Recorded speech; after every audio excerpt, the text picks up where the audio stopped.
I'm Paula Nutting, your musculoskeletal specialist. Today we're actually focusing on foot biomechanics and people that come in to see you in their clinics with foot pain. So quite often people will come in with ankles that are stiff and sore, complain of plantar fasciitis, complain of toe stiffness, just general flat-footedness, especially when they wake up in the morning. We want to find some great techniques that they can do for homework and self-care.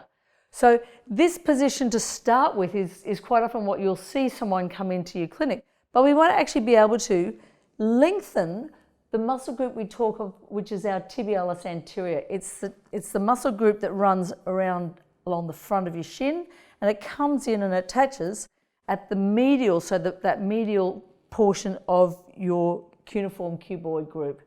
So when we get them to assess, we're always going to start a little bit nicely because we know that joints don't like to be really compressed. So you're going to get a small towel or a pillow, and you're going to first start by popping it at the posterior part of the knee, which will allow a little bit more space. So it's a bit of gapping for them.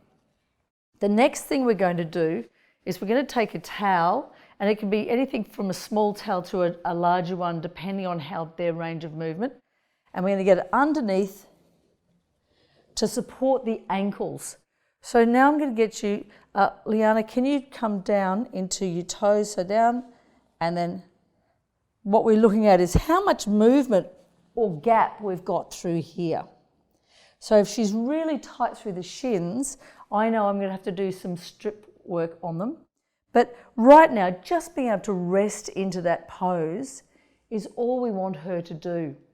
So she's going to sit into that pose, and she's actually going to try to contract her gluteal muscles, so squeezing the glutes. We're starting to turn on the posterior cage, and we're going to squeeze through the quadriceps. And then we're going to relax both of those, and we're going to contract the calves. So contracting the calves tightly. What that does is as you contract your calves, the tibialis anterior, the front muscles, have to relax. It's reciprocal inhibition. And relax. And you're going to do the same thing again. Contract your glutes first. Hold the glutes for a period of 3 to 5 seconds. Then co-contract and squeeze the quadriceps. So you're feeling like you're getting a bit of power and drive in there. 3 to 5 seconds. Relax both of those. And then contract the calves. So it's putting her into more plantar flexion, which is softening off the dorsiflexors. How's that feel? It feels much easier to sit down. It's not so tight through the top of my foot. Yeah, so we're going to do that one more time.